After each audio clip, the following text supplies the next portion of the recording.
Boa noite a todos, a graça e a paz do Senhor Jesus, amém?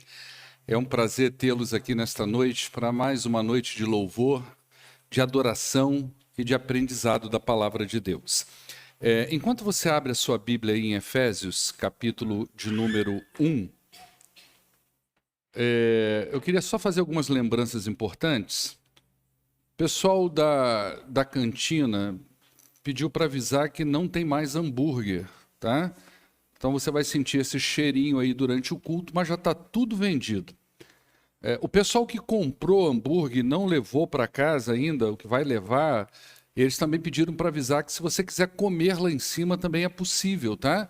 Então eles vão armar as mesinhas lá e vocês podem comer lá aqueles que já compraram. Quero lembrar também que sobre as Bíblias, não é? Você pode fazer... Estão uns unidos aqui, não dá? Ei,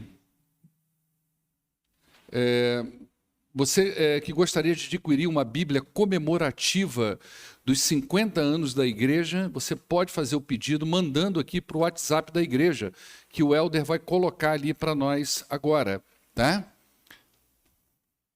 Aí, bacana. Você pode ou ligar para o fixo ou mandar pelo WhatsApp falando eu quero uma Bíblia comemorativa. Nós não vamos adquirir muitas unidades, nós vamos adquirir poucas unidades e vamos adquirir sim, algumas a mais para vender no dia, ou chegou aqui, você viu, gostou e quer adquirir, mas esse a mais pode não sobrar para você. O nosso compromisso inicial é com aquelas pessoas que estão dando os seus nomes. No dia 1º de maio, queria muito que você guardasse essa data aí no seu coração, na sua agenda, nós vamos fazer o culto na quadra, não vai ser aqui. Então vai ser um dia inteiro lá. Então nós teremos o café da manhã, não vai ter escola bíblica dominical nesse dia, vai ter o café da manhã, culto, encerrou o culto, você vai para casa almoçar, descansar e 7 horas da noite voltamos para a quadra e lá celebraremos, vamos dar início ao mês da família. Os membros da igreja, você que quer servir ao Senhor, a gente tem tentado estimular muitas pessoas a uma vida que não se resuma a idas e vindas à igreja, mas de serviço. Abriu inscrição, olha aí, ó, e é 0800, tá? Não tenha no amor. Para você trabalhar na introdução da igreja. O que é a introdução? É ali na recepção, é onde o Francisco está lá agora trabalhando, tá? Então, abertas as inscrições para trabalhar na introdução. Você pode procurar a irmã Lúcia, tá? Que ela está aqui ou está no departamento infantil? Está ali. Só recebe na glória, aqui não recebe nada. Tá. Então, alguém já te deu o nome para a introdução, Lúcia?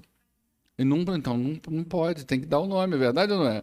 Então, você pode procurar a irmã Lúcia e dar o seu nome para ela, tá? A vaga da água já está preenchida, como você está vendo. Então, tem vaga na recepção lá.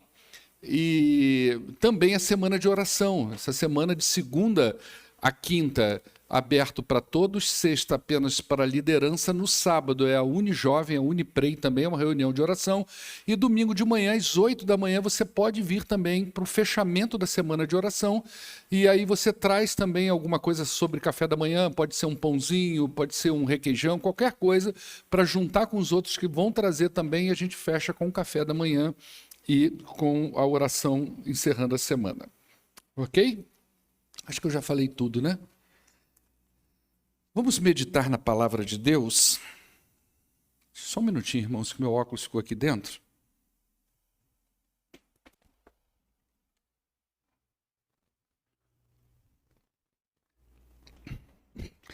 Nós vamos trabalhar em Efésios. A gente abriu essa carta na semana passada. Eu até falei aqui sobre o chamado do apóstolo Paulo, né, que a vida de pastor não é uma vida tão simples assim, e que Deus chama, e das dificuldades da vida pastoral. E acredite você ou não, eu consegui 3 convites para jantar no domingo passado. Amém ou não, irmãos? E eu não rejeito nenhum deles, viu? E tem vaga ainda, tá? Foi muito legal, bacana. E foi, né, um desabafo apenas, não precisava de tanto. Efésios capítulo 1, a partir do verso de número 3. Vamos lá na carta. Nós vamos ler do verso 3 ao verso 6. Diz assim a palavra de Deus: Bendito seja o Deus e Pai de nosso Senhor Jesus Cristo, que nos abençoou com todas as bênçãos espirituais nas regiões celestiais em Cristo. Porque Deus nos escolheu nele antes da criação do mundo, para sermos santos e irrepreensíveis em sua presença, e em amor Ele nos predestinou para sermos adotados como filhos por meio de Jesus Cristo, conforme o bom propósito da sua vontade, para o louvor da sua gloriosa graça, a qual nos deu gratuitamente no amado. Amém? Vamos orar ao nosso Deus. Pai, muito obrigado por essa oportunidade que nós temos de nós nos reunirmos aqui na tua presença. Louvado seja o nome do Senhor. Eu agradeço por cada membro dessa igreja que se dispôs a estar aqui nesta noite, saiu da sua casa, veio para cá. Eu peço ao Senhor que seja uma noite abençoada para eles. Eu agradeço por cada visitante que veio aqui hoje também. Nós louvamos pela vida deles e o meu pedido é que tenha valido a pena essa vinda aqui hoje. Então eu peço que o teu Espírito fale muito ao coração deles nessa noite. Nos ajude, Deus, a entender esse texto tão maravilhoso, tão rico, tão poderoso. E o mesmo Espírito, ó Deus, que inspirou o apóstolo Paulo para escrever essas linhas, nós pedimos que esse mesmo Espírito lance luz nessa noite sobre a tua palavra, para que ela fique clara para nós, para que nós possamos absorver todos os nutrientes necessários que existem aqui para o nosso crescimento espiritual, para o nosso desenvolvimento espiritual. Em nome do poderoso Jesus Cristo é que nós oramos hoje e sempre. Amém. Esse texto que nós acabamos de ler, não apenas até o verso 6, mas eu vou mencionar aqui já que essa sessão ela é muito maior do que isso, é um dos textos mais belos da Escritura Sagrada. Ele é belo não só pela beleza poética com que Paulo louvou a Deus, mas com o profundo significado desse texto. O que ele traz para nós de significado, de importância, é muito grande, talvez muito para além daquilo que eu e você vamos poder compreender aqui nessa noite. Paulo, quando escreveu esse texto, ele fez uma espécie de desenfreada declaração de louvor a Deus. E ele faz isso quando ele tem um insight espiritual de compreensão da grande obra de Deus em Cristo Jesus. Eu fiquei pensando, quando eu estava escrevendo essas linhas, que Paulo, se ele usou um amanuense aqui, alguém que estava escrevendo para ele, Paulo fez muito isso, de usar pessoas no sentido dele ditar a carta e a pessoa escrever, como foi o caso, por exemplo, do Tércio, que foi o amanuense de Paulo na escrita da carta aos Romanos. Paulo ditou para ele a carta e Tércio foi redigindo essa carta para o apóstolo Paulo. Então eu fiquei pensando aqui, se houve um amanuense aqui para escrever, principalmente porque essa carta aqui é uma carta que Paulo escreveu provavelmente na sua primeira prisão em Roma, no ano de 62, 63, alguma coisa assim, depois de Cristo, talvez esse amanuense tenha dito para Paulo: Paulo, fale um pouquinho mais devagar, porque eu não estou conseguindo nem acompanhar sua linha de raciocínio. No original, esse texto não tem ponto. No original não existe interrupção. A ideia aqui é que essas palavras, elas eclodiram do coração de Paulo através da sua boca como larvas de vulcão. Um vulcão entrou em erupção de repente e começou a soltar larvas desenfreadamente. Então Paulo começou a falar e glorificar a Deus e louvar a Deus com essas palavras. Isso jorrou para fora dele com uma profundidade de expressão em adoração e louvor a Deus pela grande obra de Deus em Cristo Jesus. Isso, na verdade, é o resultado de quando uma pessoa compreende a obra de Deus. É um sentimento muito parecido com aquela pessoa que procura a vida toda por um tesouro. E o dia que ela acha esse tesouro, quando ela abre o baú desse tesouro, ela percebe que o que tem dentro do baú é muito mais valioso do que aquilo que ela imaginava. Esse é o tesouro do Evangelho.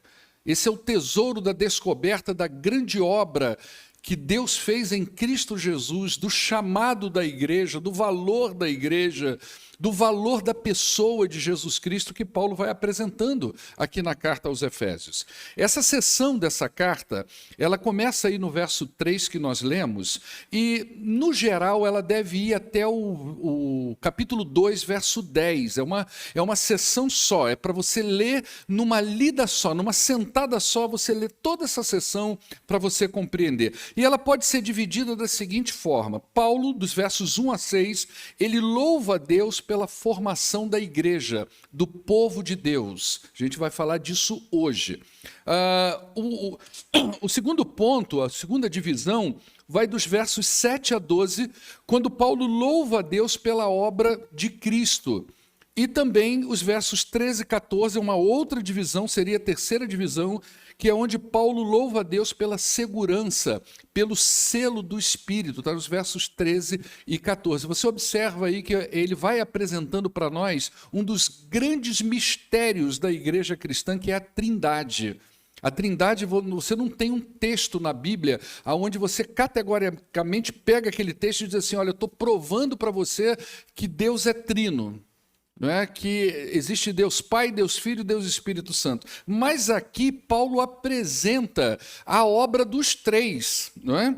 Um na obra do chamado da igreja, o outro na obra de Cristo que redime o povo da igreja, e o outro na obra da segurança do povo da igreja, que é o selo do Espírito de Deus. E a última parte vai do verso 15 do capítulo 1 até 2:10, que é onde Paulo ora para que os efésios compreendam todas essas riquezas que ele expõe desde o verso de número 3. Ele ora pela igreja de Éfeso no sentido de que eles pudessem abrir a mente e o coração para compreender a obra de Cristo, que eles tivessem a mesma compreensão que o apóstolo Paulo teve. Numa divisão mais geral dessa carta, ela pode ser dividida em duas grandes partes. A primeira delas é do capítulo 1 ao capítulo 3, onde Paulo vai falar dos mistérios de Deus na formação do seu povo, da igreja. E na segunda parte, que vai do capítulo 4 ao capítulo 6, é onde Paulo vai, então, explicar aos Efésios, explicar para a igreja de Éfeso como que a igreja idealizada por Deus deve viver aqui nessa terra. Esse é o caminho que a gente vai fazer aqui nessa carta, tá ok? Então vamos aí ao texto, verso 3, o Helder vai deixar aí na tela para a gente e nós vamos caminhar por esse texto. Só um minutinho que sumiu tudo daqui.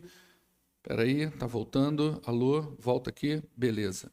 Entrou aqui um assistente de voz que achou que eu queria perguntar alguma coisa para ela aqui, né? E eu não queria falar absolutamente nada com essa pessoa. Vamos lá. Bendito seja o Deus e Pai de nosso Senhor Jesus Cristo, que nos abençoou com todas as bênçãos nas regiões, todas as bênçãos espirituais nas regiões celestiais.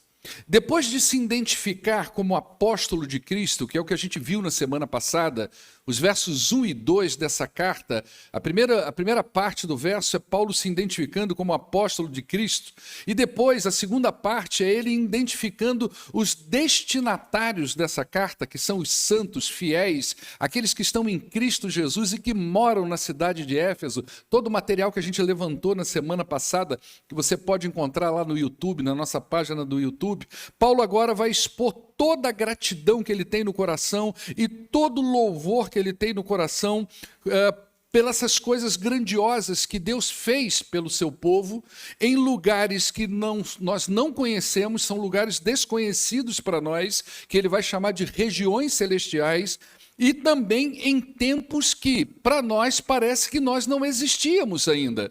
Então, por isso, ele vai usar termos antes da fundação do mundo nas regiões celestiais. Então, Paulo está mostrando para nós que Deus é muito mais do que aquilo que nós pensamos. Que talvez a visão que nós temos de Deus, a visão que nós temos do trabalho de Deus, da obra de Deus e de todo o movimento que Deus faz, talvez isso ainda seja desconhecido para nós. Deus é eterno. Isso significa que não há um princípio e nem um fim. Isso é eternidade. Eternidade é você pensar numa linha que tem uma seta apontada para um lado, uma seta apontada para o outro lado, e você não encontra o início para um lado e nem o fim para o outro. Deus é eterno. Deus é onisciente. Deus é onipotente. É isso que Paulo vai apresentando para nós nesses textos. E não só isso, Deus também é amor. E o amor de Deus não é aqueles atos isolados de Deus aonde ele age com o amor, mas dizer que Deus é amor é dizer que tudo que Deus faz está pautado no seu amor. Tudo que ele faz amorosamente. E nós vamos ver também nesse texto de Paulo que Deus também é sábio e que a sabedoria de Deus fica evidente na forma como Deus lida com toda a criação, com todo o advento do pecado, com a obra redentora de Cristo, com a perseverança dos santos pelo Espírito de Deus e com a formação do povo santo que é a Igreja de Cristo. Tudo isso Deus fez, segundo a narrativa de Paulo nesses versículos. Tudo isso Deus fez para o louvor da glória dele. E isso é uma coisa que eu e você precisamos entender.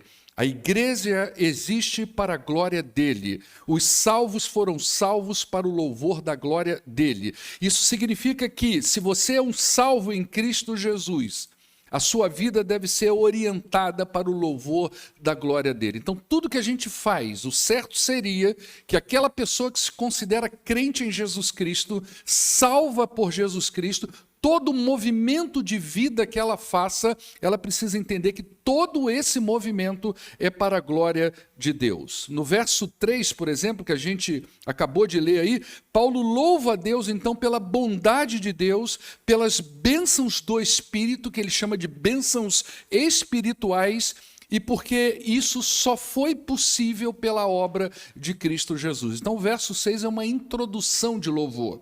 E a partir do verso 4... Paulo, então, vai detalhar quais são essas bênçãos espirituais. Por que ele é tão grato a Deus? Por que ele é tão voltado para o Senhor? Por que ele ama tanto o Senhor? Por que ele disse todas essas coisas nesses textos? E a primeira coisa que Paulo fala está aí no verso de número 4. Ele agradece a Deus, ele louva a Deus pela bênção da escolha de um povo. Está aí no verso de número 4, quando ele diz: porque Deus nos escolheu nele antes da criação do mundo para sermos santos e irrepreensíveis em sua presença. Esse texto, ele traz para nós 3 informações. Primeiro, quem é que escolheu? Foi Deus. Ou seja, toda ação primeira vem de Deus. Ele é soberano.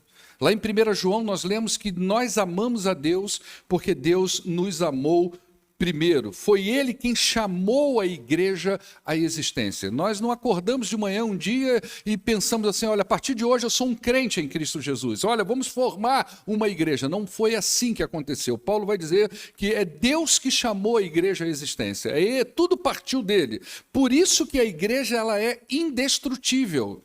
Nada, nem ninguém jamais vai conseguir frustrar os planos que Deus tem para a humanidade através da igreja. Porque a igreja foi levantada por ele, porque a igreja é a obra dele, porque a igreja nasceu no coração dele. Governos podem se levantar contra a igreja. Perseguições podem surgir em relação à igreja. O diabo, como nós vimos hoje pela manhã, pode levantar os dele dentro da igreja, mas ainda assim a igreja sempre vai prevalecer, porque foi Deus que trouxe ela à existência. Então, quando o pecado entrou no mundo, Deus já tinha um plano, a igreja. Fazer parte de uma igreja é um privilégio, é uma bênção de Deus para nós e um dever para o salvo. Fazer parte de uma igreja é um privilégio. E hoje nós vivemos tempos onde isso não tem sido levado como um privilégio por tantas pessoas. Nós vamos, talvez, em países onde o evangelho não pode ser falado, vivido, como nós vivemos aqui no mundo ocidental, principalmente no Brasil, e talvez a gente vai ver como que as pessoas valorizam poder estar numa comunidade cristã, poder estar inserido junto com o povo de Deus, poder ter uma igreja aberta onde eles vão até essa igreja e eles podem cantar, louvar ao Senhor e se sentir pertencentes ao povo de Deus. Então, a primeira coisa que o texto nos informa é quem que escolheu a igreja, quem que levantou a igreja, quem que instituiu a igreja. Foi o próprio Deus. Por isso que na denominação batista, se você perguntar assim, quem é o fundador da igreja batista, nós não temos um nome. Não existe uma pessoa que fundou. Nós podemos falar de primeiros batistas, mas não de um fundador. Porque nós entendemos que aquele que fundou a igreja é o próprio Senhor da glória. Então ela é indestrutível. A segunda informação que nós temos aqui nesse texto é quando Deus levantou essa igreja. Quando que ele escolheu essa igreja? Quando que ele elegeu essa igreja? Quando que ele movimentou isso? E o texto vai dizer que foi antes da fundação do mundo. Então é um plano de Deus e é um plano de levantar um povo para ele que acontece num tempo em que nós nem mesmo existíamos. Isso é um mistério tremendo para nós. Deus sempre teve no seu coração um povo antes mesmo que o mundo existisse. Então você imagina que Deus já amava a igreja antes de haver um crente na terra. Imagina que Deus já amava a igreja, já era apaixonado pela igreja antes mesmo de haver um prédio religioso no mundo. Que Deus já amava a igreja e já amava esse povo e já tinha idealizado esse povo no seu coração antes mesmo de um único pecador dizer sim. Isso já estava no coração e na mente de Deus. Coisas grandes e poderosas parece que já estavam sendo discutidas em lugares celestiais, em tempos eternos, mesmo antes da nossa existência. Isso para que você entenda o que é uma igreja. A igreja não é um prédio. Igreja não é um povo qualquer. Por isso que nós levamos o assunto da igreja muito a sério. Por isso que nós levamos o pertencer a uma igreja muito a sério. Por isso que nós levamos a disciplina da igreja muito a sério. Porque a igreja não é uma instituição qualquer. É algo que sai diretamente dos planos de Deus. Parece que é uma discussão que houve entre a Trindade. Vamos formar um povo? Vamos. Qual vai ser o nome dele? Igreja. Imagina que lá em Romanos capítulo 5, verso 8, Paulo diz, Deus nos amou, sendo nós ainda pecadores. Jesus disse, Deus amou o mundo de tal maneira que enviou seu Filho, para que todo aquele que nele crê não pereça, mas tenha a vida eterna. Veja bem, João não encontra palavras para expressar o que estava no coração de Deus quando ele pensou na igreja. Então ele diz, Deus enviou o seu Filho, amou o mundo, Deus amou o mundo de tal maneira. O que é tal maneira? É um amor que o próprio escritor não compreende isso. Ele não consegue alcançar a dimensão do amor de Deus.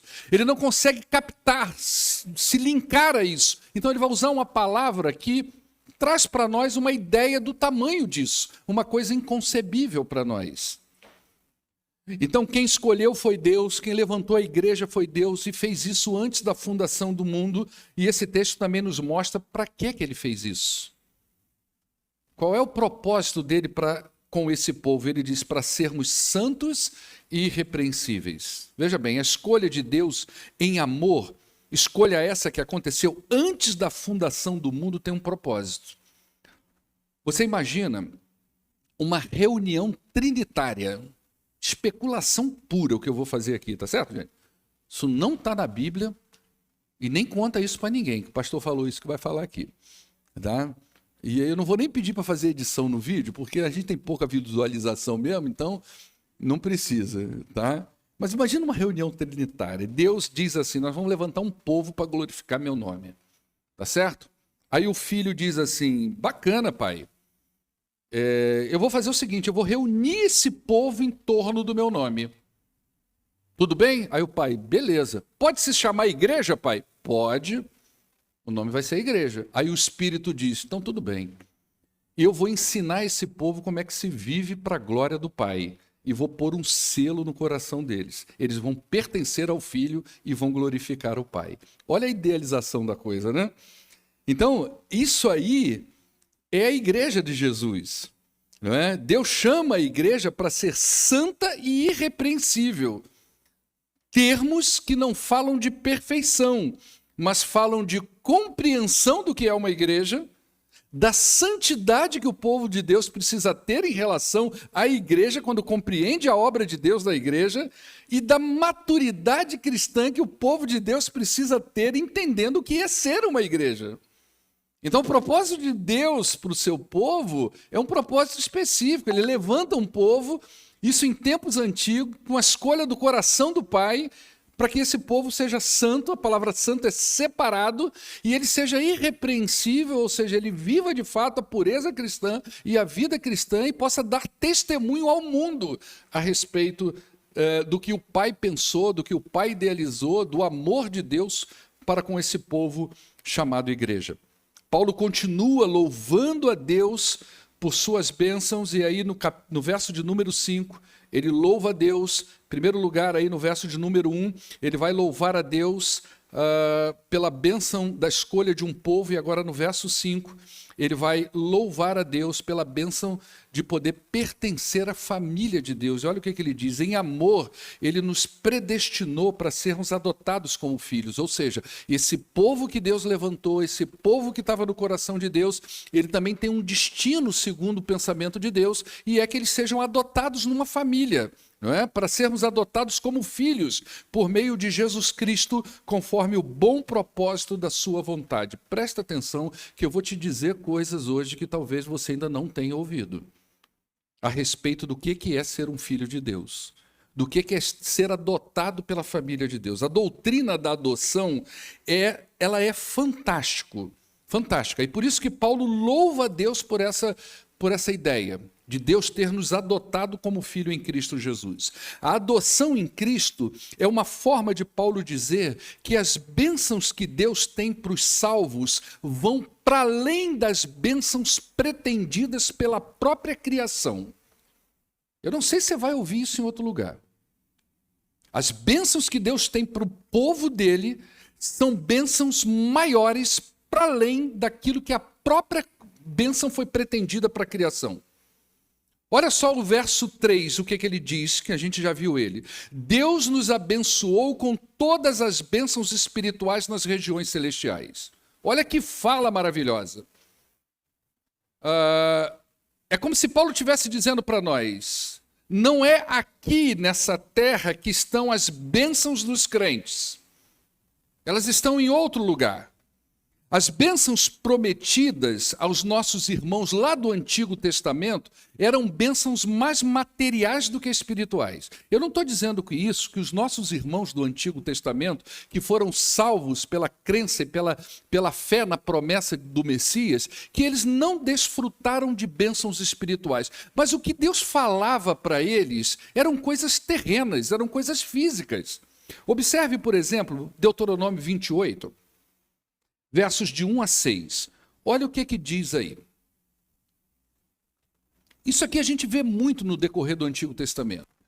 Se vocês obedecerem fielmente ao Senhor, o seu Deus, e seguirem cuidadosamente todos os seus caminhos, todos os seus mandamentos, que hoje eu estou dando a vocês, o Senhor, o seu Deus, colocará vocês muito acima das nações da terra. Bênção material, bênção terrena.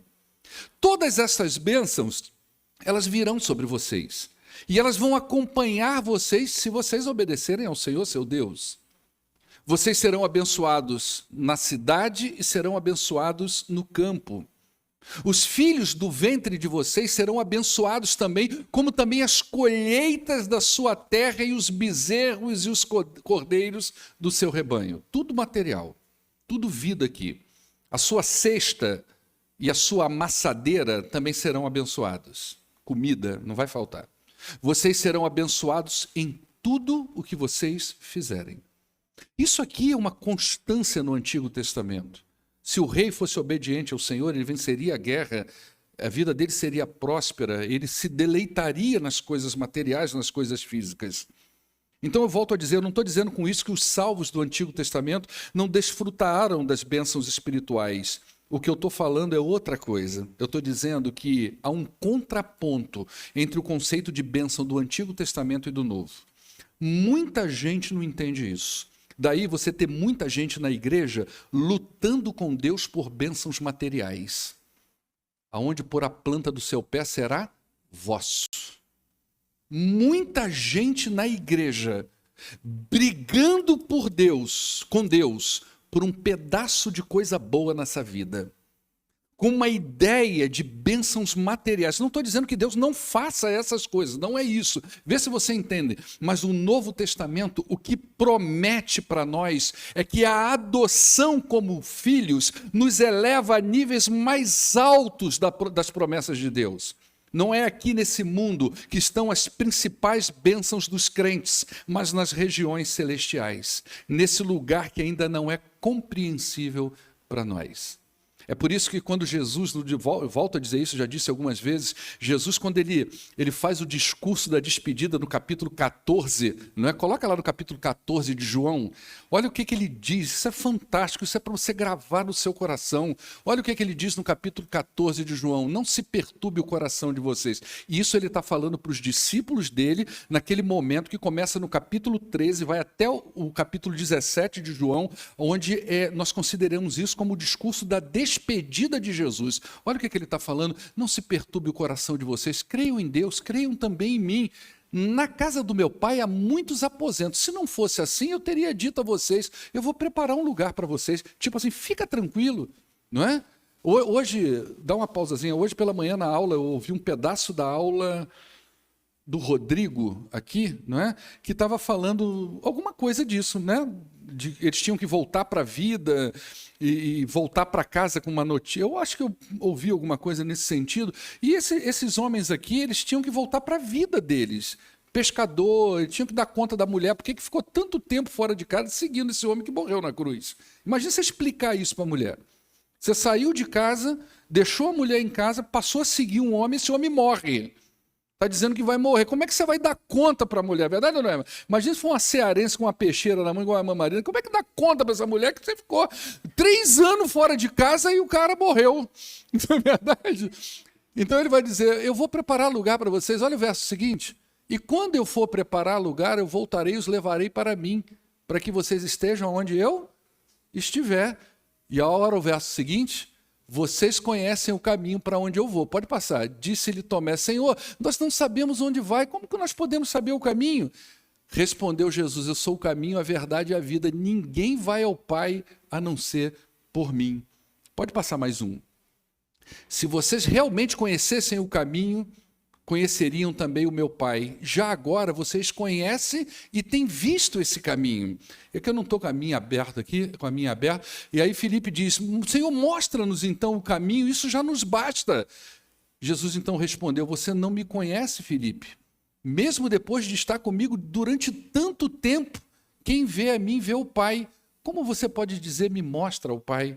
Presta atenção, o decorrer do discurso é Jesus falando para os seus discípulos, gente, presta atenção numa coisa, o que eu tenho para vocês é mais do que uma casa, é mais do que um carro, é mais do que um salário estável, é mais do que uma profissão, mas é a garantia de que um dia vocês estarão comigo e vocês vão desfrutar de uma alegria que ninguém vai poder tirar do coração de vocês. São as bênçãos espirituais que Deus tem para a sua igreja, para o seu povo, para os salvos em Cristo Jesus. E quando você fica na igreja com aquela fissura de que bênção de Deus se resume a coisas, isso é muito pequeno diante daquilo que Deus prometeu em Cristo Jesus para nós. E são essas descobertas que homens como Paulo, como Pedro, como João, como Tiago, como Barnabé, como Filipe, tantos homens que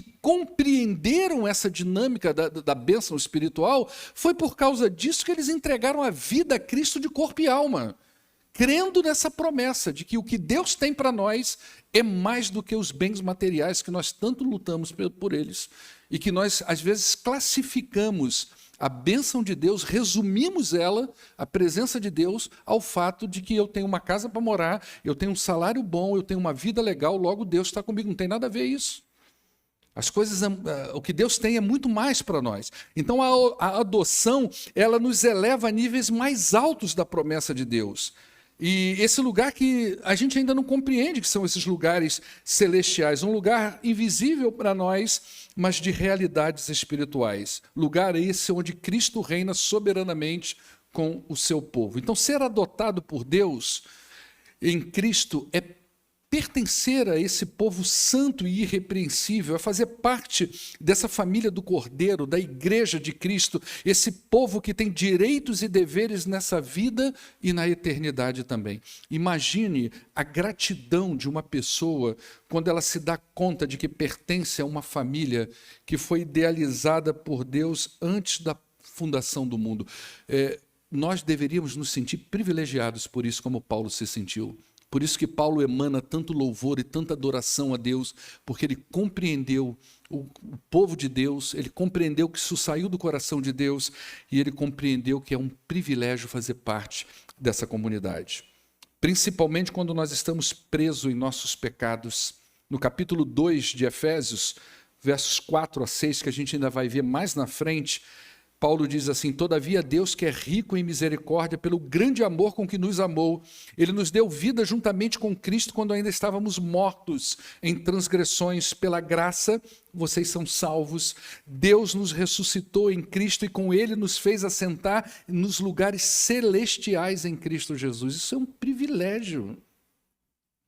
E quando você compreende isso, eu posso garantir uma coisa para você.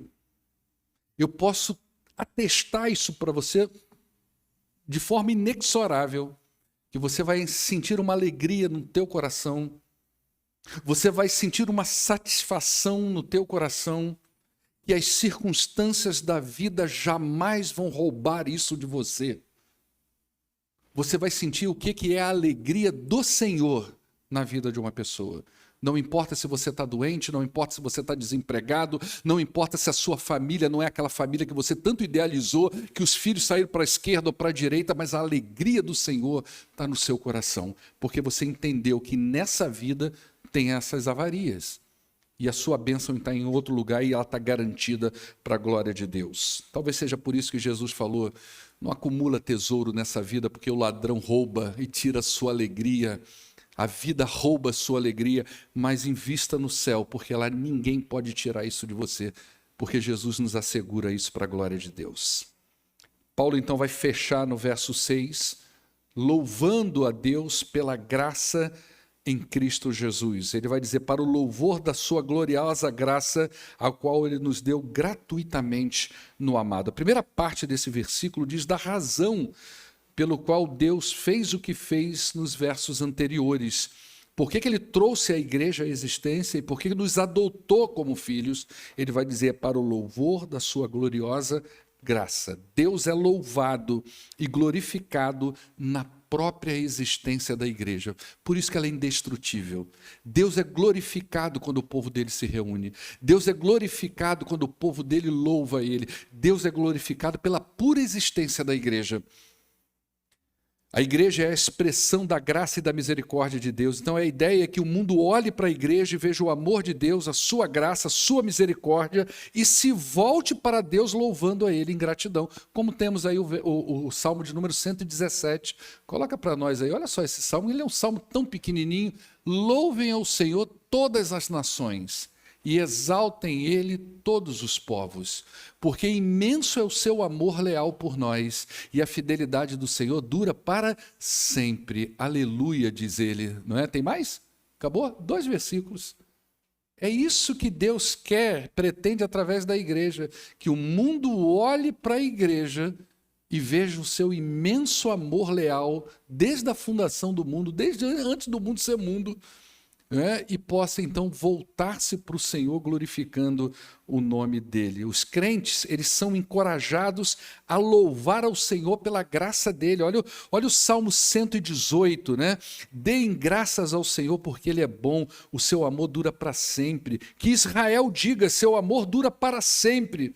Os sacerdotes digam, o seu amor dura para sempre. Os que temem ao Senhor digam, o seu amor dura para sempre. Essa é a ideia de Deus para a igreja, que você olhe para isso, que você entenda essa misericórdia, essa graça de Deus em ter levantado um povo onde a própria entrada do pecado não foi poderoso o suficiente para tirar isso do coração de Deus. Em Cristo Jesus ele levanta um povo e os crentes possam se voltar para Deus e glorificar a Deus pela existência da igreja. A segunda parte do verso 6, diz que em quem reside todas essas bênçãos, ou seja, quem tornou isso possível, ele vai dizer, no amado. Esse amado é Cristo. E estar em Cristo é pertencer à família de Cristo, é estar dentro dessa esfera das bênçãos espirituais. Nós devemos louvar a Deus todos os dias, porque Deus levantou um povo santo, um povo irrepreensível, E para esse povo, nesse povo, ele demonstra a sua graça, a sua misericórdia. E esse povo precisa se voltar para Deus e louvá-lo, agradecido, e mostrar para o mundo que todo mundo deve olhar para o Senhor e louvar o nome dele. Como é que a gente conclui isso? Eu aprendo aqui que, primeiro, nós devemos louvar a Deus por suas maravilhosas bênçãos. Essas bênçãos não estão resumidas aquilo que nós vemos, mas as principais estão fora do alcance da nossa visão. Tem muita coisa de Deus para a sua vida. Então, escuta o que eu vou te dizer. Não se entristeça, não abata o seu coração porque uma ou duas coisas na sua vida não deu certo. Se você é crente em Jesus Cristo, busque alegria naquilo que Deus tem para você que os seus olhos não estão vendo. Talvez seja por isso que Paulo disse, se eu espero do Senhor, só o que eu posso ter dele aqui nesta vida, eu sou o mais miserável dos homens, porque Deus tem muito mais para nós. Em 1 Coríntios capítulo 13, verso 12, Paulo fala, agora, pois, vemos apenas um reflexo obscuro, como em espelho, mas então veremos face a face. Agora eu conheço em parte, então conhecerei plenamente, da mesma forma como eu sou plenamente conhecido. Um dia os crentes verão, de fato, tudo aquilo que Deus fez por esse povo antes da fundação do mundo. Eu aprendo aqui que nós devemos entender que é um privilégio para nós, ou para qualquer pessoa, pertencer a uma igreja. Ela é muito mais do que aquilo que a gente vê. A igreja foi discutida na eternidade. Ela é muito mais do que isso. Ela é muito maior do que isso. Hoje, a gente faz parte de uma igreja defeituosa. Você lê as cartas de Paulo, tem igreja de todo tipo. Por isso que muita gente entra e sai na igreja, fica triste, se aborrece com o irmão, vai para outro lugar, fica desanimado, porque nós estamos na terra. E aqui, queiramos ou não, os efeitos do pecado ainda exercem influência sobre nós. Mas um dia, nós vamos nos reunir com a igreja santa, com a igreja pura, com a igreja que já venceu essa etapa. É o que a Bíblia, né, o que a gente aprende em teologia de igreja universal. Aquela igreja que já venceu essa etapa, já está com Cristo na glória, que reúne todos os santos de todos os tempos, que entenderam a mensagem do Evangelho, que glorificaram o nome de Deus e agora estão reunidos com o Cordeiro. Nesta igreja nós vamos ver o que realmente é uma igreja. Tudo vai ser perfeito. O pastor vai ser perfeito. Amém ou não, irmãos? Porque vai ser Cristo. O coral vai ser perfeito, a música vai ser perfeita. Não vai ser os anjos que vai cantar, vai ser a gente, eu não sei. Nós também. Tudo vai ser diferente. Então valorize a igreja hoje. Não que isso condicione você a pertencer da igreja do amanhã, mas é uma evidência que você entendeu o Evangelho e que você entendeu o povo de Deus. Eu aprendo aqui que o povo de Deus, ele é receptor de grandes bênçãos, mas enquanto aqui estamos, nós temos que honrar o nosso Senhor com santidade e fidelidade. Isso é uma maneira da gente agradecer a Deus por pertencer a um povo tão privilegiado pelo Senhor. Nossa vida, eu aprendo hoje, deve ser sempre para honrar e glorificar aquele que nos chamou das trevas para a sua maravilhosa luz. Isso é uma obra incrível que Deus fez em Cristo Jesus. Que Deus abençoe o seu povo, que Deus abençoe a sua igreja. Amém? Vamos ficar de pé e vamos louvar o Senhor da igreja. Vamos cantar agradecimento por aquilo que Deus fez por nós. Então, se você é povo de Deus, cante com alegria, cante com gratidão, louvando e adorando aquele que chamou a existência em tempos passados, a igreja dele, o povo dele. Vamos adorar o Senhor.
glória,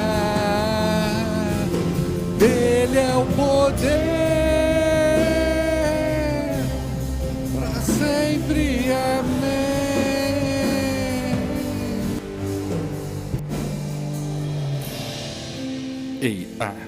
Queridos, eu vou dizer uma coisa para você, eu amo ser igreja, eu amo ser povo de Deus, eu sei de todas as variáveis que tem esse povo, e na posição de pastor isso é mais dolorido do que membro, mas eu amo o povo de Deus, eu amo ser igreja de Deus, enquanto mais quando nós entendemos que esse povo é um povo do coração de Deus, é o povo que Ele chamou, é o povo que Ele vai morar com Ele, é o povo que vai desfrutar das bênçãos espirituais que Ele tem reservado para nós. Então, mais uma vez, eu quero encorajar você que é povo de Deus, não perca a sua fé, não perca a sua alegria, não perca o seu ânimo, porque algumas coisas aqui dessa vida não estão saindo como você acha que deveria sair. Pelo contrário, aprenda com o que você vive hoje e nunca deixe de adorar e glorificar o teu Deus. Pai, muito obrigado por esta noite. Nos leve para casa na tua presença e dê uma noite, uma semana abençoada ao teu povo, e que o teu Espírito agora, Deus, eu peço, corrija as imperfeições dessa mensagem e aplique-a no coração dos teus filhos de forma poderosa e eficaz. Em nome de Jesus é que oramos. Amém. Despede da pessoa que está do teu lado, deseja a paz de Jesus para ela. Deus abençoe a sua vida.